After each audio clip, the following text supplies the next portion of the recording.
ऐसी चीज खरीदनी है, वैसी चीज खरीदनी है, लेकिन हर एक शहरी, हर एक शख्स की ये ख्वाहिश होती है कि उसका अपना घर हो, इसका ख्वाब होता है, क्योंकि घर बहुत बड़ी नेमत है और खुसूसन अपना घर हो।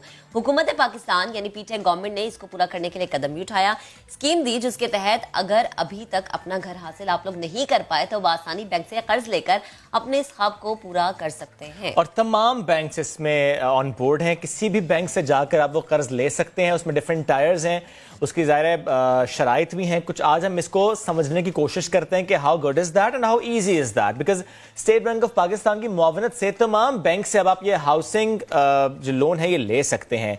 इस स्कीम के बाद धड़ाधड़ बैंक्स को एप्लीकेशंस मौसूल हो रही हैं। पिछले 3 महीनों की हम बात कर लें तो इन कर्जों में 45 बिलियन का इजाफा हुआ है। 45 बिलियन सिर्फ इन 3 महीनों में, और ज़ाहिर भी आगे चलकर और लोग भी कर्ज लेंगे। और ये हर वो शख्स इससे मुस्तफिद हो सकता है जिसका अपना घर नहीं है, जिसने कभी अपना घर नहीं लिया, वो अब अपने घर का मालिक बन सकता है। इस पर आपको रिपोर्ट दिखाते हैं कि व्हाट एग्जैक्टली इज दिस नया पाकिस्तान हाउसिंग प्रोजेक्ट, और फिर बात करते हैं इससे मुतालिक मजीद।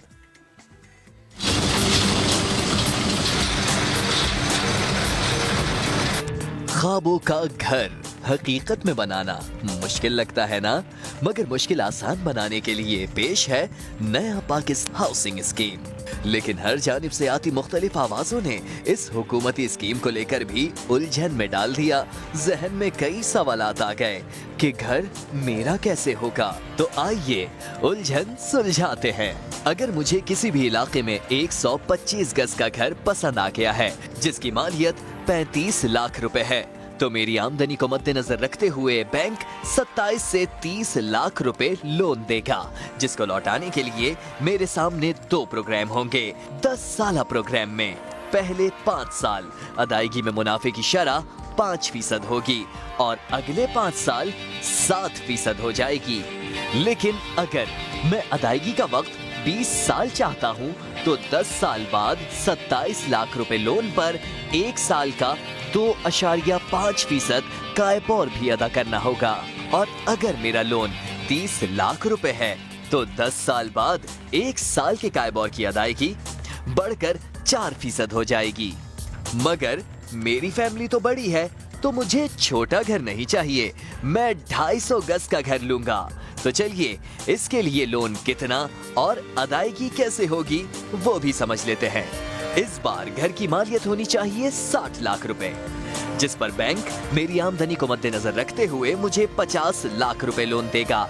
अब मैं रकम ज्यादा ले रहा हूँ तो अदायगी में मुनाफे की शरह भी बढ़ गई। पहले 5 साल मुनाफे की शरह 7% और अगले 5 साल 9% होगी।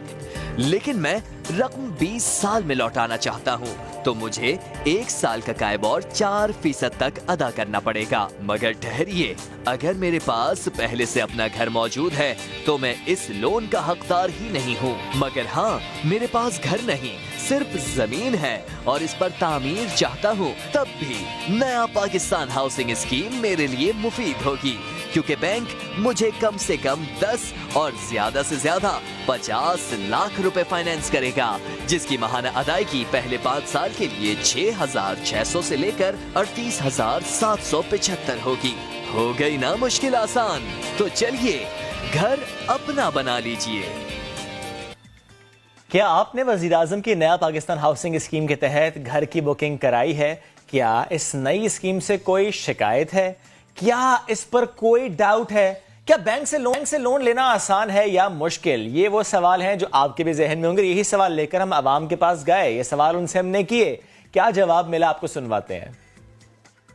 तो हम नॉर्मल बैंक से कर्जा लेके अगर लेते हैं तो वो हमें ऑलमोस्ट डबल देना पड़ता है। तो क्या वजीर आजम की हाउसिंग स्कीम में भी यही सिचुएशन होगी कि हम बैंक से कर्जा क्योंकि हमें मिल रहा है घर का, और अगर मिसाल के तौर पे 25 लाख का घर है तो हमें 50 लाख बैंक को पे करने पड़ेंगे? तो ये चीजें कंफ्यूजन दूर हो जाए तो I will definitely apply for that. Government को आप एक स्टेक होल्डर के तौर पे आगे आना पड़ेगा और लोन फैसिलिटी जो है वो बहुत हेल्पफुल करती है। इसमें गवर्नमेंट को यह है कि कंसेशनल रेट के ऊपर लोअर मिडिल क्लास के ऊपर लोन दिया जाए। गारंटियाँ इतनी मांगते हैं जी, यहाँ पे तो मोटरसाइकिल को किस्तों पे यानी कि दे देता, तो वो यानी कि गारंटी इतनी मांगता है। ये तो फिर यानी कि हुकूमत को चाहिए कि को आसानी यानी कि पैदा करे। गरीब आदमी ना तो टैक्स गुजार है तो ना उनको कर्जा मिलना है। ये सारे बड़े आदमियों ने लेना कर्जा और उनकी मिली भगत से अमीर लोगों ने और अमीर होना है, गरीब ने अमीर नहीं होना, ना गरीब को घर मिलना है। जिसने लोन लेना है ना, अगर उसके पास अपना प्लॉट भी नहीं होगा तो वो कैसे लोन लेने जाएगा? बैंक कहेगा जी आप अपनी प्रॉपर्टी प्लज करा दें, उसके पास प्रॉपर्टी तो है ही नहीं, वो प्लज क्या कराएगा? भाई गरीब तो फायदा उठाएंगे जरूर, जिसको फायदा पहुंचेगा वही उठाएगा। और दूसरी बात है कि हर एक को तो नहीं मिलेगी ये चीज, जिसको मिलेगी उसको फायदा पहुंचेगा। सर अल्लाह ना करे, यहाँ 10,000 रुपया सैलरी है, क्या कर्जा लूंगा मैं? ये तो आवाम को इन्होंने बेरोजगारी, महंगाई और इसमें ऐसा मार दिया है कि घर तो दूर, अभी 2 वक्त का खाना भी खाना मुश्किल है। अब देखते हैं कि क्या, अगर वफाक की तरफ से आए तो फिर तो कामयाबी के चांसेस हैं, अगर सूबाई गवर्नमेंट की तरफ से आए तो फिर तो हो सकता है बिलावल उस पर ये सारा खर्चा हो जाए।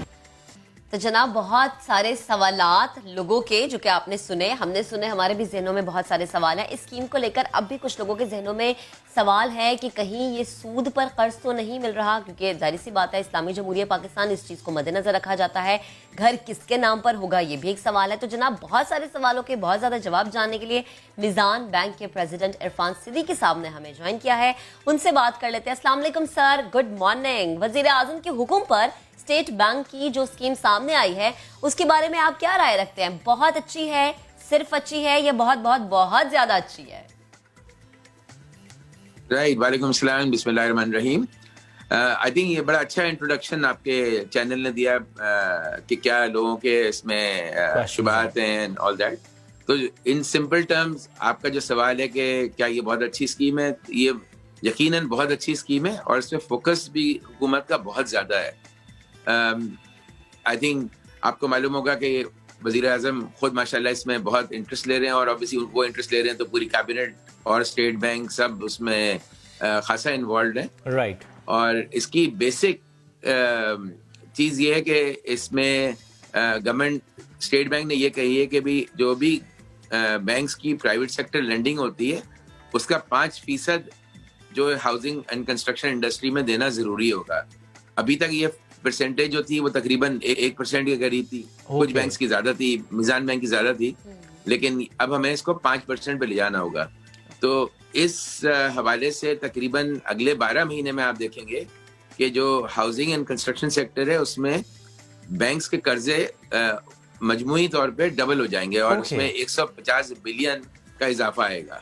सर, लेकिन आपने कहा कि हाउसिंग सेक्टर, जब इजाफा आएगा तो ऑब्वियसली जी आपने जिक्र किया जा रहा है हाउसिंग सेक्टर पे आप फोकस करें, but due to this initiative इस हाउसिंग सेक्टर के साथ साथ बहुत से और सेक्टर्स अटैच होते हैं। फॉर एग्जांपल सीमेंट का सेक्टर भी अटैच होता है। तो सर मुझे प्लीज ये बताइएगा कि इकोनॉमी को ओवरऑल कितना फायदा होगा और कौन कौन से मजीद सेक्टर्स जो कि लिंकिंग सेक्टर्स हैं इससे, उनमें बेहतरी आएगी? देखिए, इसमें आपने तो देखे होंगे स्टॉक मार्केट में आजकल सीमेंट के शेयर, स्टील के, ग्लास के, ये सब ऊपर जा रहे हैं और ये माशाल्लाह कोरोना के बावजूद पाकिस्तान एक यूनिक जगह है मेरी नज़र में जहाँ पर ये सब एक्टिविटीज बहुत आगे बढ़ के हो रही है इसमें। तो ऑब्वियसली ये सारी इंडस्ट्री ऑलरेडी शुरू हो गई हैं। इसके अलावा सबसे ज्यादा जो फायदा होगा वो हमारे अनस्किल्ड लेबर और स्किल्ड लेबर का होगा जो डेली वेजेस पे काम करते हैं। अभी आपके इंटरव्यू में एक साहब बता रहे थे कि भाई उनकी तनख्वाह नहीं है या काम नहीं है या 10,000 रुपए तनख्वाह मिलती है। तो जब एक्टिविटी जनरेट होगी तो ऑटोमेटिकली लेबर को ज्यादा पैसे मिलेंगे, उनको ज्यादा पैसे मिलेंगे तो उनके पास प्रोपेंसिटी ज्यादा आएगी। बिल्कुल ऐसा, प्रोपेंसिटी ज्यादा आएगी तो वो घर भी ले सकेंगे वो। लेकिन सदीकी साहब, जब पैसों का जिक्र आता है तो एतमाद की बात आ जाती है, भरोसे की बात जहन में आती है कि आया बैंक पैसे देगा या नहीं। और फिर दूसरी जानिब बैंक को भी होता है कि भरोसा हम उस पर करें जिसको हम पैसे दे रहे हैं कि वो हमें वापस करेगा या नहीं करेगा। तो अब इस नई स्कीम से भरोसे, एतमाद की बुनियाद मजबूत होगी मजीद? देखिए, इसमें बेसिक जो बैंकिंग है, बैंकिंग इज इंटरमीडिएशन। अब आप जो बात कर रही हैं कि क्या बैंक को भरोसा होगा, तो बैंक को तो आज भी जो हम कर्ज और जितने भी इन्वेस्टमेंट करते हैं, चाहे वो बड़ी इंडस्ट्री में हो या एसएमई में हो, तो हम वो रिस्क लेके करते हैं कि भाई ये पैसे हम दे रहे हैं और इंशाल्लाह ताला ये वापस आएंगे पैसे। क्योंकि बैंक के पास जो पैसे होते हैं वो कैपिटल खुद का जो होता है वो तो सिर्फ 8 से 10% होता है, बाकी 90% डिपॉजिटर्स का पैसा होता है इसमें। तो हमें वो ड्यूटी ऑफ केयर होती है कि हम जिसको भी पैसा दें, वो इंडिविजुअल को लो कॉस्ट हाउसिंग में दें या एक बड़ी मल्टीनेशनल को अरबों रुपए के हिसाब से दें, तो हमें दोनों में पैसे वापस आने की इत्मीनान जरूरी है। अच्छा, एक बैंक नहीं कर रहा है, पाकिस्तान में माशाल्लाह तकरीबन 30 बैंक हैं, ये सारे के सारे हाउसिंग लोन प्रोवाइड कर रहे हैं। तो इसमें एक हेल्दी कंपटीशन भी होगा। स्टेट बैंक के टारगेट्स अगर हम मीट नहीं करते हैं तो पेनल्टीज लगती हैं, मीट करते हैं तो वो कैरेट एंड स्टिक वाला कॉन्सेप्ट भी है। तो हर बैंक चाह रहा है कि हम ये कर्जे ज्यादा से ज्यादा बुक कर पाए, तो आपस में कंपटीशन भी है, which is very healthy for the consumer, and consumer के लिए। सर इस कंपटीशन को आप एलैबोरेट कर सकते हैं? व्हाट डज दैट मीन कि कहीं पर सूद कम होगा, ऐसा कहना चाह रहे हैं आप? नहीं देखें, इसका जो मार्कअप रेट है, मैं तो मिजान बैंक को रिप्रेजेंट कर रहा हूँ, इस्लामिक बैंक है, यहाँ सूद का कॉन्सेप्ट है ही नहीं, बिल्कुल सही है, नेम चेंज नहीं है, वो पूरा कॉन्सेप्ट अलग है, वो मैं आपको बताऊंगा आगे। बिल्कुल ठीक है सर, वो मैं उस पर आऊंगा। तकरीबन आपके जो आपकी जो मंथली इंस्टॉलमेंट है, वो चाहे आप इस्लामिक बैंक से लें या कन्वेंशनल बैंक से लें, वो तकरीबन बराबर होगी। लेकिन जो कंपटीशन होगा वो सर्विस क्वालिटी में होगा, कि सर्विस आप कितनी जल्दी प्रोसेस करते हैं, कितनी अच्छी तरह उनको हैंडल करते हैं, कितना आसान बनाते हैं उसका। ठीक सर, मेरी आसानी के लिए जरा मुझे ये भी बताएगा सिद्दीकी साहब कि जैसे मेरी तनख्वाह कम से कम कितनी होनी चाहिए कि मैं कर्ज ले सकती हूँ, और बैंक को गारंटी के नाम पर क्या रखवाना पड़ेगा? क्योंकि यही दो सवाल हमारे शहरियों ने किए हैं। जी, इसमें मिनिमम तनख्वाह की लिमिट 25,000 रुपए और अपर लिमिट कोई भी नहीं है इसमें। और जो सिक्योरिटी की बात आप कर रही हैं, तो जो घर या जमीन एक शहरी लेगा, वही हम इसको मॉर्गेज कर लेते हैं। तो ऑब्वियसली इसलिए जरूरी है कि जो आप घर या जमीन ले रहे हैं वो मॉर्गेजेबल हो, मतलब आप ऐसी आबादी में ना लें जहाँ पर जिनके डॉक्यूमेंट्स मशकूक हों। ऑब्वियसली बैंक की सिक्योरिटी तो वही होगी, और वो आपके लिए भी बेहतर नहीं है और बैंक के लिए बेहतर नहीं कि आप ऐसी जगह लें कि कल पता चला वो नाले की सफाई भी तो वो बस्ती खत्म हो गई। कलामी की माजरत, एक और चीज जरा मुझे बताएं, आपने कहा कि घर ऐसी जगह पर, ऐसी आबादी में या ऐसे माहौल में लेना चाहिए कि जहां पर कागजात का मशकूक होना ना बने। अगर अच्छी सोसाइटी में आप घर लेते हैं, आपको लगता है कि 50 लाख तक घर वहां पे मिल जाता है? देखिए, ये प्रॉब्लम ज्यादा आता है आपको कराची, लाहौर, इस्लामाबाद टाइप सिटीज में, जहाँ आप थोड़ी सी छोटी शहरों में जाते हैं, वहाँ माशाल्लाह बहुत स्टॉक मिल जाता है। बिल्कुल सही। इनफैक्ट हमें तो रिवर्स प्रॉब्लम आ रहा है कि आप पंजाब के कुछ जगहों पे जाएं, इवन रीजनेबल सिटीज में, तो वहाँ पर जो 35 लाख या 50 लाख के घर मिल रहे हैं, वो उनकी साइज स्पेसिफिकेशन बड़ा है, तो वो भी एलिजिबल नहीं होते हैं, यानी 850 स्क्वायर फुट या 1100 स्क्वायर फुट से बड़ा है। तो ये हम कराची में रह के सोचते हैं कि सिर्फ वही होगा, लेकिन कराची में भी आप देखें, आप प्राइवेट सेक्टर डेवलपर्स जो हैं, वो जरा सा बाहर चले जाएं, सुपर हाईवे पे, नेशनल हाईवे पे, थोड़ा और आगे जाएं, तो अब इसी देखें आबादियां बढ़ती जरूर है। अब आप सब चाहें कि सिटी में रह जाएं, हो नहीं सकता है। ठीक सर, मुझे वो जो जैसे जैसे आप बाहर जा रहे हैं, वैसे वो ईज हो जाएगा, बनना शुरू हो गई हैं। और ऐसा ही होता है सर, शहर एक्सपैंड इसी तरीके से होते हैं। बिल्कुल सही है सर। अभी कुछ देर पहले आपने कहा कि जो मिनिमम लिमिट ऑफ सैलरी है वो 25,000 है। सर ये जो सैलरी होगी, इसके अगेंस्ट तय होगा कि आपको कितना लोन मिल सकता है? फॉर एग्जांपल, अगर आप मिनिमम अगर 25,000 इज द सैलरी, तो क्या उसके अगेंस्ट तय होगा कि आपको इतना ही लोन मिल सकता है? नहीं, आप वो सेकंड टायर में भी जा सकते हैं, आप वो 60 लाख वाला भी सोच सकते हैं। नहीं, ऑब्वियसली आपकी सैलरी का आधा हिस्सा जो है ना, वो आप लोन रिपेमेंट में डाल सकते हैं। अगर आपकी किस्त ही 25,000 रुपए बन जाए, तो आप ऑब्वियसली घर कैसे? ठीक है, यानी अगर आपकी तनख्वाह 25,000 रुपए है, तो आप ऐसा सोच सकते हैं कि जिसमें आपको पर मंथ 12,500 रुपए लोन की पेमेंट में डालना लेकिन पड़ेगा। इसमें एक जो बहुत अच्छी चीज है वो ये कि आप 3 या 4 लोगों का फैमिली में क्लब कर सकते हैं। ओके। तो आमतौर पर आप देखेंगे लो इनकम कैटेगरी में, वो जहाँ पर कोई मर्द जो है ड्राइवर का काम कर रहा है, खातून जो है वो कहीं घर में काम कर रही है, बच्चा जो है वो कोई और काम कर रहा है, तो ये इनकम क्लबिंग हो जाती है। सही, और हो सकता है कि एक सुबह जॉब कर रहे हो, शाम में छोटा सा बिजनेस करते हो, तो वो भी हम उसको दायरे में ले आते हैं और वो इनकम में शामिल हो जाता है। अच्छा सिद्दीकी साहब, जो एक आम शख्स है उसके जहन में ये भी सवाल आता है कि जब हम बैंक से कर्जा लेते हैं तो उसके बाद कुछ अरसे के बाद ये होता है कि बैंक ये कह देते हैं कि हमारी पॉलिसी चेंज हो गई है, यानी कि अगर आपने 35 लाख रुपए अदा करने हैं बैंक को, तो वो 37 लाख पे आ जाएंगे। इस स्कीम में ऐसा भी हम कुछ देखें कि आगे आने वाले वक्त में खुदा ना खास्ता अगर पॉलिसी चेंज हो जाती है, तो लोगों के जहनों में ये सवाल होगा कि पहले 35, 40 या 50 देने थे, अब हमें वो 10 या 5 या 3 या 4 ऊपर देने और सिद्दीकी साहब, सॉरी बट मैं ऐड कर दूं, फॉर एग्जांपल अगर मैंने गाड़ी फाइनेंस करवाई थी, तो अगर मैं पहले किस्त दे रहा था 27,000 रुपए, तो वो जब काइबोर जब चेंज होता है तो वो चेंज होती रहती है, पहले के 25 थी, फिर 27 होगी, फिर अगेन 24 हो गई। तो क्या इसमें भी ऐसा होगा, ये अप्लाई होगा? और थोड़ा सा डिफरेंशिएट भी कर दीजिएगा वो कन्वेंशनल बैंकिंग और इस्लामिक बैंकिंग के हवाले से इसको। जी देखिए, इसमें जो पहले 5 साल पे जो प्रॉफिट रेट जो गवर्नमेंट ने हिदायत दी है बैंक को चार्ज करने के लिए वो 5% है। मैं अभी बात कर रहा हूँ टियर 2 की, जहाँ छोटा अमाउंट है और छोटा साइज है, और जो अगले 5 साल है उसमें 7% होगा ये। तो आपकी पहले 10 साल की जो मंथली किस्त है वो तो प्री डिटरमिन हो जाएगी, उसमें कोई एम्बिग्युइटी नहीं होगी कि भाई वो 14,000 से बढ़ के 20,000 पे चली जाएगी। लेकिन अगर वो बंदा कर्ज लेना चाह रहा है 20 साल के लिए, तो जो 11वें साल से 20 साल तक के जो है वो उसमें ऑब्वियसली वो काइबोर डिपेंडेंट है। अच्छा। उसमें वो काइबोर प्लस एक्स आ जाता है जो 2.5% या 3% या 4% हो जाता है। उसमें लाजमी उनकी किस्त बढ़ जाएगी, लेकिन उस वक्त तक इनका प्रिंसिपल भी थोड़ा रिपे हो गया होगा। अच्छा। तो होपफुली अगर प्रिंसिपल रिपे हो गया होगा तो उनका अमाउंट कम होगा, तो hopefully even at a higher rate वो शायद उसमें कवर हो जाए। ठीक है। लेकिन इसलिए हम कहते हैं कि अगर आपकी अफोर्डेबिलिटी है तो आप 10 साल के लिए कर्जा रहे हैं तो आपको ये मालूम होगा कि मेरी किस्त कितनी बनती है, हतमी तौर पे पता होगा। 11वें से 20 साल तक आपको हतमी नहीं पता, आपको अंदाजा कर सकते हैं कि क्या होगा। आप अंदाजे से मुतालिक सर, अंदाजा अगर लगवाना हो हमने आपसे इस वक्त के वो चाहे कन्वेंशनल बैंकिंग के जरिए हम लोग ले रहे हो घर, या कि हम इस्लामिक बैंकिंग के जरिए ले रहे हो जिसमें रेंटल का मामला आ जाता है। सर 30 लाख या 60 लाख जब हमने इससे मुतालिक बात करनी है, ऊपर कितने पैसे देने पड़ेंगे सर? 10 साल हो या 20 साल हो, अगर आप इसको मुझे रफली बता सकें। 30 लाख पर भी, 60 लाख पर भी, 10 साल को देखते हुए भी और 20 साल को देखते हुए भी। अच्छा देखिए, वो फिगर अनफॉर्चुनेटली मेरे पास अभी नहीं है, लेकिन मैं आपको ये बता दूं कि अगर जो मंथली आप पे करते हैं ना, तो शुरू में किसी भी इसमें पहले आपका सिर्फ मार्कअप पेमेंट होता है। अच्छा। और आहिस्ता आहिस्ता आपका प्रिंसिपल रीपे होता है।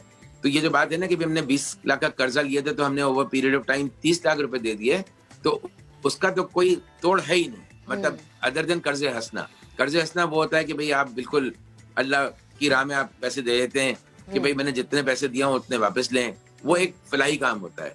ये यहाँ पर हमें गवर्नमेंट सब्सिडाइज कर रही है इसको, जिसकी वजह से आपका लोड बर्डन तकरीबन आधा हो जाता है। नहीं, लेकिन सर आज आप फॉर एग्जांपल कर्जा लें, फॉर एग्जाम्पल नया पाकिस्तान हाउसिंग प्रोजेक्ट से पहले अगर कोई शख्स जाता था बैंक के पास कि मुझे घर के लिए कर्जा चाहिए, तो वो ऊपर कितने पैसे दे रहा था? और अब क्योंकि सब्सिडी है, अब क्योंकि हुकूमत की सपोर्ट है, और अब क्योंकि हेल्दी कंपटीशन में तमाम बैंक से काम करें, तो अब वो कितना फर्क है? पहले कितने परसेंटेज ऊपर देने पड़े थे, अब क्या फर्क पड़ा?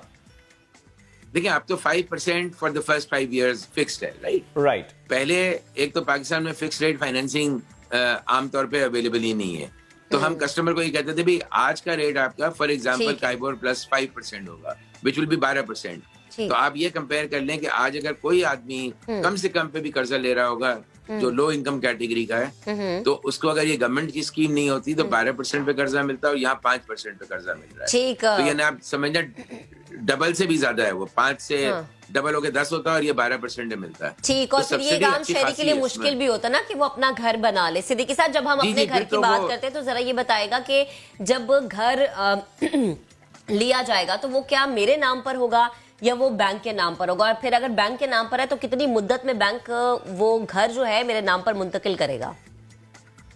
देखिए, घर तो जो है वो इंडिविजुअल के नाम होता है, लेकिन इस्लामिक बैंकिंग में हम ये करते हैं कि हम मुश्तरका एक एग्रीमेंट होता है जिसमें हम जॉइंट ओनर्स बन जाते हैं। बैंक भी जॉइंट ओनर होता है और इंडिविजुअल भी जॉइंट ओनर होता है। तो अगर फॉर एग्जांपल अस्यूम करें कि 10 लाख रुपए का घर है और आपका डिपॉजिट उसमें इंडिविजुअल का 10% है, तो वो इंडिविजुअल 10% मालिक बनेगा, बैंक 90% मालिक बनेगा। और फिर उसका किराया तय होगा, जो किराया तय होगा उसका 90% जो है वो बैंक को वो देगा। तो इस तरह हमारा प्रॉफिट पेमेंट आता है इसमें। ठीक। तो इसी तरह उसका जब प्रिंसिपल रीपेमेंट होता है तो वो यूनिट्स खरीदते रहता है, और जब एंड होता है तो वो आहिस्ता आहिस्ता 90 से 80, 80 से 70 इस तरह 0% पे आ जाता है, वो पूरा का पूरा घर उसका हो जाता है। राइट। सर मुझे आप प्लीज ये भी बता दीजिएगा कि फॉर एग्जांपल अगर किसी शख्स के पास 30 लाख रुपए हों और वो 60 लाख वाला घर लेना चाह रहा हो, तो क्या ये पॉसिबिलिटी होगी कि वो कहे कि 30 लाख मेरे पास है, मुझे सिर्फ बाकी 30 लाख रुपए लेने हैं?